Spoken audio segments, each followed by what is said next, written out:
नमस्कार, आप देख रहे हैं हमारा विशेष।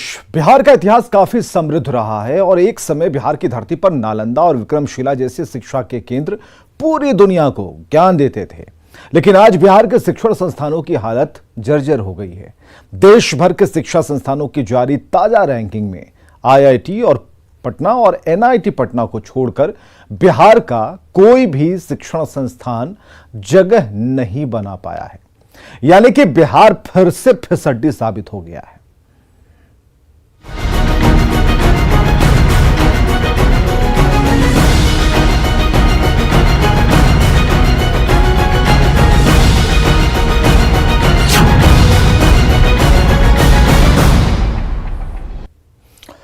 तो जिस बिहार को कभी शिक्षा के लिए देश दुनिया में जाना जाता था, उस बिहार के शिक्षण संस्थान आज देश की टॉप लिस्ट से बाहर हैं।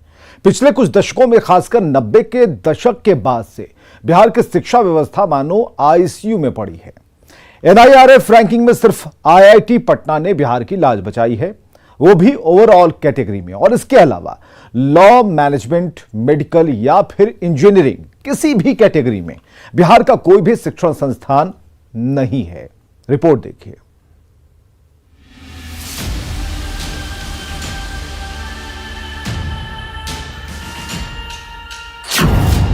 बिहार फिर से फिसड्डी।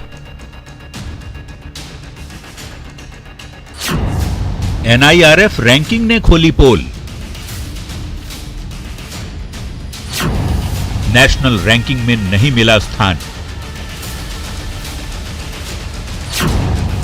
आईआईटी पटना ने बचाई लाज।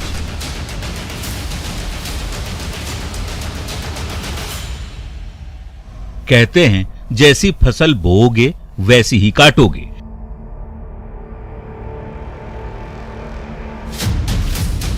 बिहार भी अतीत में अपनी बोई हुई शिक्षा की फसल काट रहा है, यानी फिर से फिसड्डी ही साबित हुआ। उच्च शिक्षा के मामले में बिहार का शर्मनाक प्रदर्शन जारी है। देश भर के संस्थानों की नेशनल इंस्टीट्यूशनल रैंकिंग फ्रेमवर्क यानी एनआईआरएफ रैंकिंग में बिहार के लगभग सभी शिक्षण संस्थान निचले पायदान पर आने में भी नाकाम साबित हुए।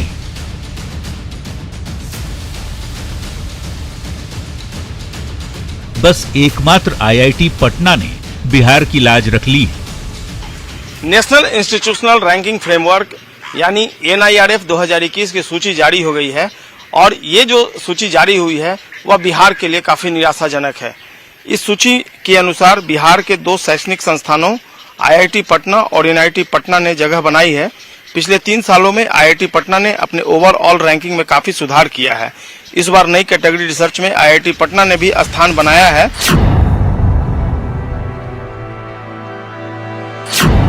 एनआईआरएफ ने जो आंकड़े जारी किए हैं, उसमें यूनिवर्सिटी कैटेगरी में बिहार से कोई भी विश्वविद्यालय नहीं है, जबकि ओवरऑल कैटेगरी में सिर्फ आईआईटी पटना है। उसने पिछले साल की तुलना में अपनी रैंकिंग में सुधार किया है। देश भर के संस्थानों की एनआईआरएफ रैंकिंग में आईआईटी पटना 55.75 अंकों के साथ 51वें स्थान पर है। ओवरऑल रैंकिंग में जगह बनाने वाला आईआईटी पटना बिहार का एकमात्र संस्थान है। यह पिछली बार की तुलना में 3 पायदान ऊपर चढ़ा है। पिछली बार आईआईटी पटना 54वें रैंक पर था। ओवरऑल कैटेगरी में आईआईटी मद्रास को देश का सबसे अच्छा शैक्षणिक संस्थान चुना गया है, जबकि आईआईएससी बेंगलुरु दूसरे और आईआईटी बॉम्बे तीसरे स्थान पर है। ओवरऑल रैंकिंग में जगह बनाने वाला आईआईटी पटना बिहार का एकमात्र संस्थान है। केंद्रीय शिक्षा मंत्री धर्मेंद्र प्रधान ने देश के शिक्षण संस्थानों की ये लिस्ट जारी की है। इस लिस्ट ने बिहार की शिक्षा व्यवस्था और शिक्षण संस्थानों की पोल खोलकर रख दी है। एनआईआरएफ ने जो इंजीनियरिंग की कैटेगरी की लिस्ट जारी की है, उसमें आईआईटी पटना 21वें, जबकि एनआईटी पटना 72वें स्थान पर है। दूसरी ओर मैनेजमेंट संस्थानों में भी बिहार का कोई भी शैक्षणिक संस्थान या विश्वविद्यालय नहीं है। मुझे लग रहा है कि अभी जो कोविड-19 के कारण जो कॉलेज वगैरह फिज़िकल मोड पे नहीं चल रहा था, तो ऑनलाइन मोड पे जो हमारा कॉलेज बहुत अच्छा सुविधा और स्टूडेंट को जो फैसिलिटी प्रोवाइड करवाया है, उसके कारण ये वन ऑफ द रीज़न हो सकता है इसके इम्प्रूवमेंट का रैंकिंग का। और बाद बाकी सारी चीज़ में NIT पहले से ज़्यादा इम्प्रूव कर रहा है, जैसा कि हम लोग को दिख रहा है। ऑनलाइन जो सिस्टम था, अभी से पहले हम लोग का सारा कुछ ऑनलाइन ही चल रहा था कोरोना काल में। इसमें हम लोग को मतलब सारे काम को ऑनलाइन ही अच्छा तरह से चला। NIT पटना में जी, तो अच्छा लग रहा है। हाँ, और रैंकिंग जो है उसको रैंकिंग तो है ही अच्छा, क्योंकि हम ये सब तो हम ही लोग पर डिपेंड करता है ना, हम लोग क्या कर रहे हैं, जो सिस्टम जो फैसिलिटी मिल रहा है उसको अच्छा तरह से यूटिलाइज करें। फार्मेसी की कैटेगरी में भी बिहार को निराशा हाथ लगी है। बिहार का कोई भी शैक्षणिक संस्थान इस लिस्ट में नहीं है। मेडिकल की पढ़ाई से जुड़ी लिस्ट में भी बिहार से कोई सरकारी या निजी कॉलेज नहीं है। यानी यहां भी NIRF के मानदंडों में कोई भी कॉलेज खरा नहीं उतर सका है। ये स्थिति तब है जब बिहार में PMCH, NMCH सहित दूसरे मेडिकल कॉलेज हैं। ये देश के पुराने मेडिकल संस्थानों में भी शुमार होते हैं।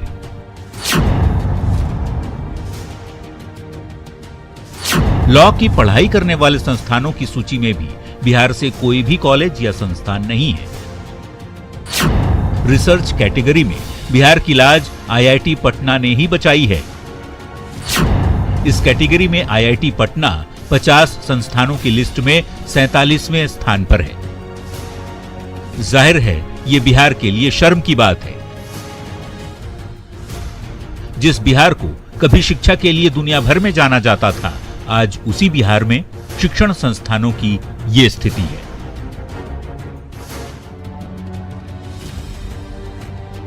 Bureau report, news 18।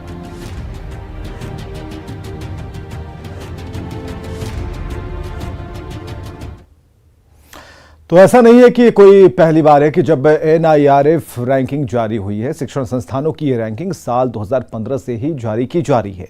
लेकिन जिस रैंकिंग के आधार पर बिहार फिसड्डी साबित हुआ, वो आखिर है क्या और किन मापदंडों पर रैंकिंग होती है, आपको बताते हैं।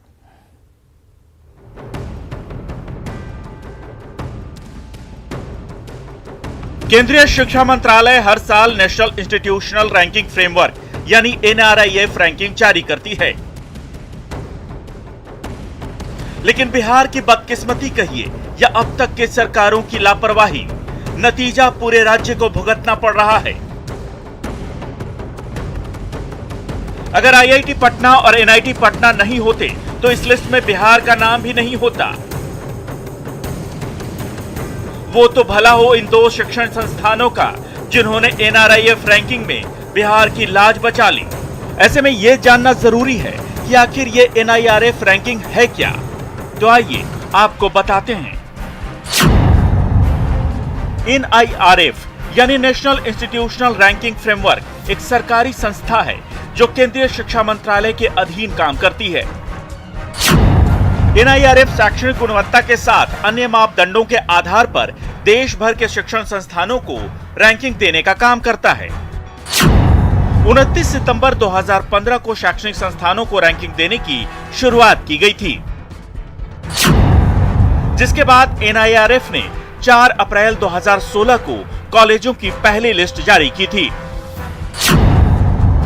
इससे पहले रैंकिंग के लिए कोई सरकारी संस्था नहीं थी। सिर्फ प्राइवेट संस्थाएं ही देश भर के शिक्षण संस्थानों की रैंकिंग जारी किया करती थीं। प्राइवेट रैंकिंग पर तरह तरह के सवाल उठते थे, लेकिन अब कई मानकों के आधार पर सरकार की ओर से सरकारी और प्राइवेट संस्थानों को ये रैंकिंग दी जाती है। आइए अब आपको बताते हैं कि किन मापदंडों के आधार पर NIRF रैंकिंग तैयार की जाती है।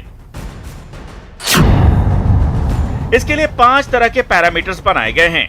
ये हैं teaching, learning and resources, research and professional practice, graduation outcomes, outreach and inclusivity और पीयर परसेप्शन।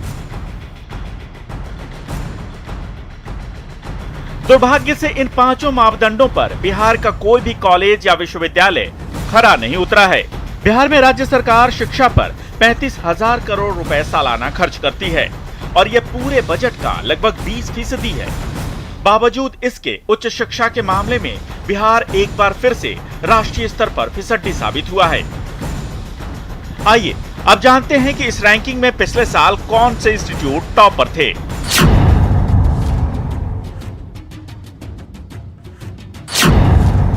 पिछले साल यानी 2020 में ओवरऑल कैटेगरी में आईआईटी मद्रास पहले और बेंगलुरु का आईआईएससी दूसरे स्थान पर था, जबकि विश्वविद्यालयों की कैटेगरी में आईआईएससी बेंगलुरु टॉप पर था। इसी कैटेगरी में दूसरे स्थान पर जेएनयू दिल्ली और तीसरे स्थान पर बीएचयू थे। बेस्ट मैनेजमेंट इंस्टीट्यूट की कैटेगरी में आईआईएम अहमदाबाद अव्वल रहा था। मेडिकल कॉलेज में एम्स दिल्ली टॉप पर था। बेस्ट कॉलेजों की कैटेगरी में दिल्ली यूनिवर्सिटी का मिरांडा हाउस पहले स्थान पर, जबकि लेडी श्री राम कॉलेज दूसरे और हिंदू कॉलेज तीसरे स्थान पर था। लॉ की कैटेगरी में एनएलयू बेंगलुरु पहले और एनएलयू दिल्ली दूसरे स्थान पर था। आर्किटेक्चर की कैटेगरी में आईआईटी खड़गपुर पहले नंबर पर, दूसरे स्थान पर आईआईटी रुड़की और तीसरे स्थान पर आईआईटी कालीकट था। डेंटल कॉलेजों की कैटेगरी में दिल्ली का मौलाना आजाद मेडिकल कॉलेज पहले स्थान पर था। फार्मेसी रैंकिंग में जामिया हमदर्द दिल्ली पहले, पंजाब यूनिवर्सिटी दूसरे और national institute of pharmaceutical education and research Mohali तीसरे स्थान पर था। Bureau report, news 18। तो कभी देश और दुनिया में शिक्षा के लिए जाना जाने वाला बिहार आज बदहाली के आंसू रो रहा है। शिक्षा के क्षेत्र में गिरावट के कारण हर साल बिहार से लगभग 700 करोड़ से ज्यादा रकम दूसरे राज्यों में चली जाती है। 80 के दशक में जिस पटना यूनिवर्सिटी को उच्च शिक्षा के लिए सबसे बेहतर माना जाता था, उसने एनआईआरएफ रैंकिंग के लिए अप्लाई तक नहीं किया।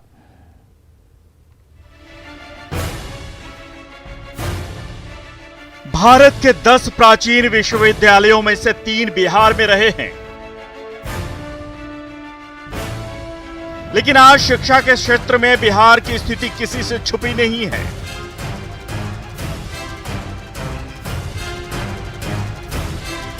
जगन्नाथ मिश्र से लेकर लालू प्रसाद यादव तक की शिक्षा नीतियों ने बिहार के विश्वविद्यालयों और शिक्षण संस्थानों को राजनैतिक चरागाह बना दिया।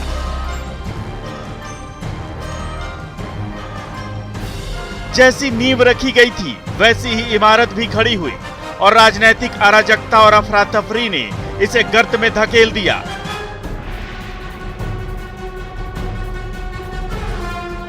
यहां तक कि पटना विश्वविद्यालय, जो कि देश का 7वां पुराना विश्वविद्यालय है, उसकी भी गरिमा खत्म हो गई। एक वक्त था जब बिहार में उच्च शिक्षा को लेकर पटना विश्वविद्यालय को बेहतर माना जाता था, लेकिन हैरानी की बात है कि पटना यूनिवर्सिटी ने एनआईआरएफ रैंकिंग के लिए अप्लाई तक नहीं किया। एनआईआरएफ की 2021 की जो सूची जारी हुई है, उसने कई सवाल खड़े कर दिए हैं बिहार के विश्वविद्यालयों और यहाँ के शिक्षण संस्थानों को लेकर। हैरानी की बात है, केवल 13 ऐसे संस्थान हैं बिहार से जिन्होंने एनआईआरएफ के लिए अपना आवेदन दिया था। पटना विश्वविद्यालय, जिसका एक पुराना और एक गौरवमय इतिहास रहा है, इसने एनआईआरएफ के लिए तो आवेदन भी नहीं। आगे भी जितने भी यहाँ से मंत्रीगण निकले हैं, वो भी अभी तक कोई भी अपनी रुचि नहीं दिखाया है केंद्रीय विश्वविद्यालय के प्रति, क्योंकि हाल ही फिलहाल जैसा कि आपको पता होगा 2018-19 में नेक की टीम आई थी। पटना विश्वविद्यालय को नेक की टीम द्वारा कोई ग्रेड ही नहीं दिया गया था। जैसा कि पटना विश्वविद्यालय के अंतर्गत पटना वुमेन्स कॉलेज भी आते हैं। पटना में बहुत सारे कॉलेज हैं, जैसे एएन कॉलेज है, पटना वुमेन्स कॉलेज है। इन सबको नेक की टीम द्वारा किसी भी ग्रेड के माध्यम से सम्मानित किया गया था। कम से कम आप आवेदन करके अपनी योग्यता तो जांच सकते थे ना, उपस्थिति भी दर्ज करा सकते। बिल्कुल बिल्कुल बिल्कुल। जब आप किसी चीज में आप भाग ही नहीं लेंगे तो आपको पता क्या चलेगा क्या कमी है। अगर कुछ कमी होती तो वो सुधारा जाता, लेकिन आप अपनी उपस्थिति ही नहीं दर्ज कराई, तो इससे एक छात्र के नाते हम बहुत शर्मसार हूँ। और एक चीज है, जैसे पटना विश्वविद्यालय लोग गौरवशाली गाथा गाते रहते हैं, जबकि ऐसा अब कुछ नहीं है। आप वर्तमान में आप कभी हुआ दादाजी एक बार छक्का मार दिए तो आप आज तक ताली बजाते रह रहे हैं। नीति आयोग की स्कूल एजुकेशन क्वालिटी इंडेक्स में बिहार 20 में से 19वें नंबर पर है,